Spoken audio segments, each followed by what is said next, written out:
Hello అండి, నమస్తే. Welcome back to వైష్టాస్ కిచెన్. అందరికీ సంక్రాంతి శుభాకాంక్షలు అండి. సంక్రాంతి ఇంకా 2 రోజుల్లో వస్తుంది కదా. చిన్నప్పుడు అమ్మవాళ్ళు ముందుగా అన్ని కారం అంటే మురుకులు, బూందీ, చక్కరాలు అవన్నీ చేసుకున్న తర్వాత, చెక్కలు అన్నీ చేసిన తర్వాత పండగ 2 రోజులు ఉందనంగా అరిసెలు ప్రిపేర్ చేసేవాళ్ళండి. చాలా టేస్టీగా ఉంటాయి. చూస్తున్నారు కదా, కొన్ని నువ్వులతో అరిసెలు, కొన్ని ప్లెయిన్ అరిసెలు ప్రిపేర్ చేశామండి. ఎలా ప్రిపేర్ చేసుకోవాలో ఫస్ట్ టైం చేసుకునే వారికి కూడా ఎంతో ఈజీగా చూపిస్తానండి. వీడియోని లాస్ట్ వరకు స్కిప్ చేయకుండా చూడండి ఫ్రెండ్స్. చూస్తున్నారు కదా, ఇవి రేషన్ బియ్యం అండి. 2 రోజులు నానబెట్టాను నేను. 2 రోజులు నానబెట్టమంటే కంటిన్యూస్గా అదే వాటర్ కాదండి, నీళ్లు మార్చుకుంటూ ఉదయం సాయంత్రం మనం నీళ్లు మార్చుకుంటూ నానబెట్టుకోవాలి. ఇప్పుడు అవి స్ట్రెయిన్ చేసేసుకొని నేను మిల్లుకు పంపించేశానండి. 1 కిలో కొలతకి నేను చెప్తున్నానండి. కిలో కొలతకి 750 గ్రాముల బెల్లం పడుతుంది. చూస్తున్నారు కదా, బెల్లాన్ని ఒకసారి స్టవ్ మీద పెట్టుకొని ఈ విధంగా మెల్ట్ చేసుకోవాలండి. ఎప్పుడైనా కిలో అరిసెలు చేస్తే కిలో బియ్యం నానబెట్టకూడదు. 1.5 కిలో వరకు, 1.5 కిలో వరకు నానబెట్టుకోవాలండి. చూస్తున్నారు కదా, బెల్లం మెల్ట్ అయిపోయింది. స్ట్రెయిన్ చేసేసుకొని పాకం పట్టుకునే గిన్నెలోకి వేసేసుకొని దగ్గరుండి కంటిన్యూస్గా మనం కలుపుకుంటూ మనం పాకాన్ని ప్రిపేర్ చేసుకోవాలండి. మధ్యలో నేను పాకం దగ్గరకు వస్తున్న టైంలో 1 టీ స్పూన్ వరకు నేను యాలకుల పొడిని వేసానండి. అమ్మవాళ్ళు చేసినప్పుడు యాలకుల పొడి ఏమి వేయరండి, కానీ నేను వేస్తాను. చూడండి, 2 టీ స్పూన్ల నెయ్యిని కూడా యాడ్ చేశాను పాకం ఉడికేటప్పుడే. పాకం ఉడుకుతుంది కదా అని పక్కకి వెళ్ళొద్దండి. అది త్వరగా కలర్ అనేది చేంజ్ అయిపోయి మనకి పాకం దగ్గరకు వచ్చేస్తుంది. చూస్తున్నారా, ఇప్పుడు మధ్యలో మనం పాకాన్ని ఇలా చెక్ చేసుకోవాలండి. నేను ఇప్పుడు మధ్యలో చెక్ చేస్తున్నాను. చూసారా, పాకం అనేది పక్కకి వెళ్ళిపోతుంది, ఉండగా రాకుండా. ఇది రానట్లండి. ఈ టైంలో మళ్ళీ వేసేసుకొని మళ్ళీ దగ్గరుండి కంటిన్యూస్గా కలుపుకుంటూ ఒక 10 నిమిషాలు ఉడికించుకున్న తర్వాత మరొకసారి పాకాన్ని చెక్ చేస్తున్నానండి. ఇప్పుడు కూడా నాకు పాకం అనేది రాలేదు, కానీ దగ్గరకు వచ్చిందండి. ఈ టైంలో అస్సలు పక్కకు వెళ్ళొద్దండి. చూస్తున్నారు కదా, ఈ విధంగా మళ్ళీ మరొకసారి నేను చెక్ చేస్తున్నాను. ఇప్పుడు కూడా పాకం అనేది చూసారా పక్కకి స్ప్రెడ్ అయిపోతుంది. ఈ టైంలో మనము దగ్గరే ఉండి కంటిన్యూస్గా కలుపుకోవాలండి. ఇదిగోండి, ఇలా వచ్చిన తర్వాత మనం మరొకసారి బాగా కలుపుకోవాలండి. 5 నిమిషాలు ఇంకా ఉడికించుకోవాలి. చూస్తున్నారు కదా, మరీ లూజ్గా ఉంటే పాకం అరిసెలు అనేవి రావండి, విరిగిపోతాయి.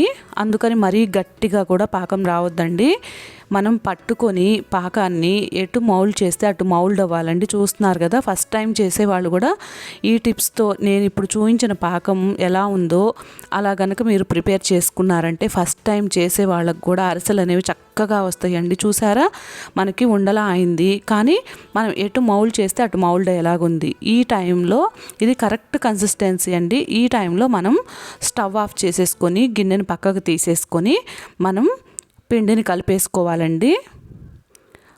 అసలు లేట్ చేస్తే ముదురు పాకం అయిపోతుంది, అప్పుడు అరిసెలు అనేవి చాలా గట్టిగా వస్తాయండి. కొంతమందికి అలా కూడా ఇష్టము, కానీ నేను ఇలా ఈ టైంలోనే తీసేసి పిండిని కలుపుకోవాలి. పిండిని మనం వేసుకోవడానికి వేరొకళ్ళ హెల్ప్ కావాలండి. మా మరదలు నేను కలిపి చేసుకుంటున్నాం. చూస్తున్నారు, తను పిండి పోస్తుంది. ఈ విధంగా మనము ఒకళ్ళు పిండి పోస్తే ఒకళ్ళం ఫాస్ట్గా పిండిని అనేది కలిపేసుకోవాలండి. పాకం దించిన వెంటనే పిండిని వేసుకోవాలి. నేను 1.5 కిలో వరకు నేను బియ్యం పట్టించానండి. మనకి మొత్తం పిండి అనేది పట్టదండి, కానీ ఎక్స్ట్రా మనం పొడి పిండిని ఉంచుకున్నాం అనుకోండి, ఒకవేళ బెల్లాన్ని బట్టి పాకం అనేది ఒక్కొక్కసారి పడుతుందండి పిండికి. అందుకనేసి కొంచెం ఎక్కువ వేసుకొని బియ్యం పట్టించుకున్నాం అనుకోండి, టెన్షన్ లేకుండా ఉంటుంది. నాకేమి 1.5 కిలో బియ్యం వేశాను కదా, మొత్తం ఏమీ పట్టలేదండి, కొంచెం పిండి అనేది మిగిలింది. ఖచ్చితంగా మనం కిలో పిండి చేసుకున్నప్పుడు మనకి 750 గ్రాములు అంటే 3/4 కిలో బెల్లం అవసరం అవుతుంది. పిండిని మాత్రం కరెక్ట్గా కిలోనే వేసుకొని ఎప్పుడు పట్టించుకోకూడదండి. కొంచెం ఎక్స్ట్రా పట్టుకున్నాం అనుకోండి, మనకి పిండి లూజ్ అయినా కూడా టెన్షన్ లేకుండా ఉంటుంది. చూస్తున్నారా, పిండి అనేది చక్కగా ఈ విధంగా ఉండలు లేకుండా బాగా కలుపుకోవాలండి. కాలుతూ ఉంటుంది, కరెక్ట్గా చూసుకొని క్లాత్ సహాయంతో పట్టుకొని ఈ విధంగా మనం పిండిని కలుపుకోవాలి. మధ్యలో పొడిపిండి బాల్స్ అనేది లేకుండా చూసుకోవాలండి. మధ్యలో ఏమన్నా పొడిపిండి ఉండలుగా ఉన్నాయనుకోండి, మనం అరిసె వేసినప్పుడు అరిసెకి రంధ్రాలు పడతాయి అన్నమాట. అందుకని చూసారా, నాకు సరిపోయిందండి పిండి. ఇంకా పొడి పిండి కొంచెం మిగిలింది కూడా, మొత్తం ఏమీ పట్టలేదు.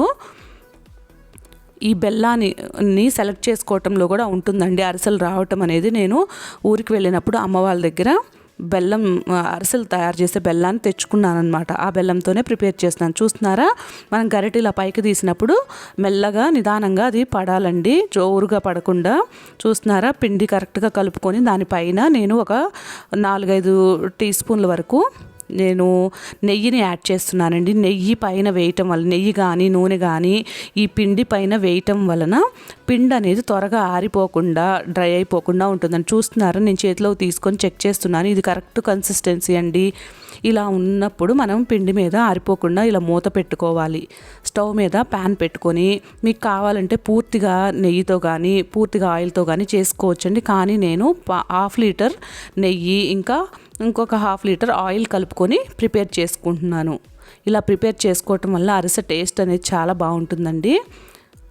అంతేనండి, ఇలా మనము ఒక కవర్ మీద ఆయిల్ని కానీ నెయ్యిని కానీ అప్లై చేసేసుకొని ఈ విధంగా మనకి నచ్చిన షేప్స్లో, అంటే నచ్చిన సైజులో అండి, అంటే రౌండ్గానే ఉంటాయి అరిసెలు ఎప్పుడు, కానీ మరీ మందంగా చేసుకోవద్దు, మరీ పల్సగా చేసుకోవద్దండి. ఈ విధంగా మనం కవర్ మీద 4-5 ప్రిపేర్ చేసుకొని ఆయిల్ హీట్ అయిన తర్వాత మనం వీటిని వేయించుకోవటమేనండి. ఫస్ట్ టైం చేసేవాళ్ళు కూడా నేను చూపించిన టిప్స్తో చేస్తే చాలా ఈజీగా అరిసెలు చేసుకోవచ్చండి. చూస్తున్నారా, మనకి నెయ్యి ఆయిల్ కలిపి వేసుకున్నాం కదా, అది హీట్ అయిందండి.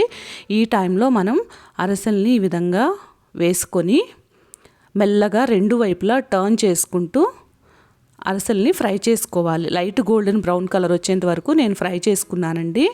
మరీ ఎక్కువ బ్రౌన్గా నేను తీయలేదండి. చూస్తున్నారా, లైట్ గోల్డెన్ బ్రౌన్ కలర్ వచ్చేంత వరకు ఉంచుకొని ఈ విధంగా తీసుకొని అరిటెలు గంటలు ఉంటాయి కదండి, అవి లేకపోయినా ఈ విధంగా చూస్తున్నారా, ఈ విధంగా మ్యాషర్ ఉంటుంది కదా, దాంతో ఇలా మనం ప్రెస్ చేసుకొని పక్కన పెట్టేసుకోవటమేనండి. మరొకటి వేసి చూపిస్తున్నాను. చూసారా, ఆయిల్ అనేది కరెక్ట్గా హీట్లో ఉంటే వేసిన వెంటనే ఈ విధంగా పొంగుతాయండి మన అరిసె అనేది. పాకం అనేది చాలా ఇంపార్టెంట్ అండి. పాకం కుదిరింది అనుకోండి, మనకి అరిసెలు చేసుకోవటం చాలా చాలా ఈజీ అండి. అందరూ అరిసెలు చేయడం చాలా కష్టం అనుకుంటారు, కానీ అరిసెలు చేయటం పాకం కుదిరితే చాలా ఈజీ అండి. చూస్తున్నారా, కొన్ని నేను ప్లెయిన్ అరిసెలు చేశానండి. ఇప్పుడు నువ్వుల్ని అరిసెల మీద ఎలా పెట్టుకోవాలో చూద్దామండి. నువ్వుల్ని ప్లేట్లో వేసుకొని ఒక 2 టీ స్పూన్లు కానీ వాటర్ వేసేసి నువ్వులు నానబెట్టుకోవాలండి ముందు. ఆ తర్వాత పిండి ముద్దని ఇలా నువ్వుల్లో అద్ది మనం బాండీలో వేసుకున్నామంటే ఈ నువ్వులు అనేది విడిపోకుండా చక్కగా అరిసెకే ఉంటాయండి. చూడండి, నేను వేస్తాను. ఇప్పుడు మనకి నువ్వులు అనేది ఆయిల్లో ఓవర్గా బయటకు వచ్చేయలేదు, చూడండి, చక్కగా అరిసెకి అంటుకొని ఉంటాయండి. ఇలా మనం నువ్వుల్ని కొంచెం ముందే నానబెట్టుకుంటే, లైట్గా తడుపుకొని ఉంచుకుంటే అరిసె మీదే ఉంటాయి మనం అద్దిన నువ్వులన్నీ కూడా.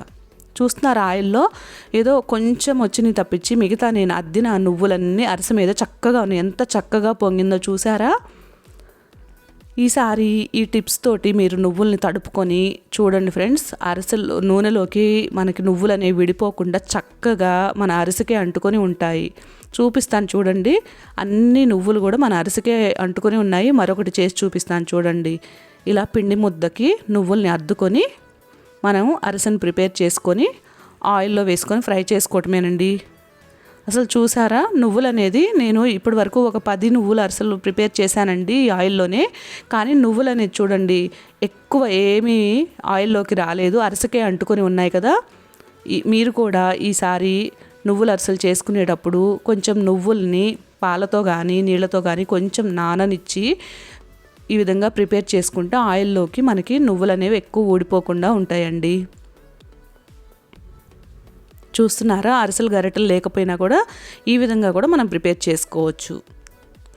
ఈ సంక్రాంతికి మీరు కూడా తప్పకుండా ఇలా ట్రై చేసి టేస్ట్ చేసి మీకు ఎలా వచ్చినాయో కామెంట్ సెక్షన్లో తెలియజేయండి ఫ్రెండ్స్. మనకి ఎప్పుడు అమ్మ వాళ్ళు అత్తయ్య వాళ్ళు చేస్తారు కదా, మీరు ట్రై చేసి వాళ్ళకి టేస్ట్ చూపించండి ఫ్రెండ్స్. వీడియో చూసిన వెంటనే లైక్ చేయటం మర్చిపోవద్దు ఫ్రెండ్స్.